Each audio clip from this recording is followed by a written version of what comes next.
নির্বাচন আসছে,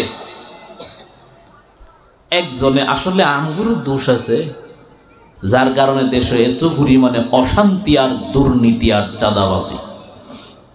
আমরা যদি সতর্ক থাকতাম হতো না এগুলা। একজনে গেছে টাকা দিছে 1000, একজন ভোটার রে টাকা দেওয়ার উদ্দেশ্য কি এটা ভালোবাসা দিছে নাকি ভালোবাসা দিছে? আপনারা কষ্ট হইতেছেন? টাকাটা কি ভালোবাসা দিছে? 1000 টাকা দিছে কেন? ভোটটা তুই আমারই দিবি, ঠিক নেই? বাঙালি এখানে চালাকিটা করে, প্রার্থী দাঁড়াইছে 5 জন, ওইজন ওই 5 জন থেকে নিচে 1000 করে, ঠিক নেই? বাঙালি দাঁড়াইছে 5 জন, একজনে টাকা দিছে, আরেকজনের দিছে টাকা, নিচে না, এমন বাঙালি আসেনি? আছে বাঙালি এমন? না না, এমন তো নাই। 5 জনেরটাই নিছে, 5 জনেরই ওয়াদা দিছে। আল্লাহ কসম, কসম কইরা, এখন কসম তো সস্তা হয়ে গেছে, কসম কইরা কয় ভোটটা আপনারই দেব। এখন একজন মানুষ আমগো দেশে ভোট দিতে পারে কয়টা? জোরে বলেন কয়টা? তো 5 জন যে টাকা নিল, 4-8 ভোট দিব না?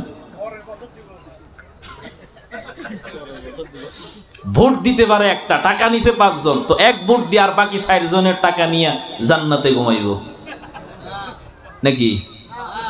তা আমরা যদি 1500 টাকার লোভটা সামলাইতে পারতাম, তাহলে নেতা তো দিছে, বেড়ার পকেট থেকে খরচ হয়েছে, বেড়া আবার উসুল তুলবো না?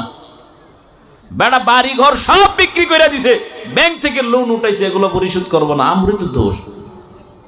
আমরা প্রতিনিধি একজন এমন একজনকে বানাবো যে বানাইলে জনগণের উপকার হবে।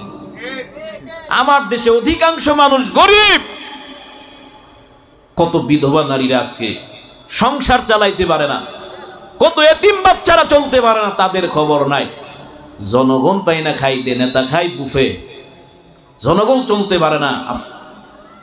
আপনি প্রতিনিধি হয়েছেন মানে জনগণের খাদেম, এটা অনেক বড় একটা মানব সেবা। করতে পারলে আপনারে আল্লাহ কি, আপনি তো ভাবতেও পারবেন না কি পরিমাণে যে আল্লাহ আপনারে জান্নাতের মালিক বানাবে।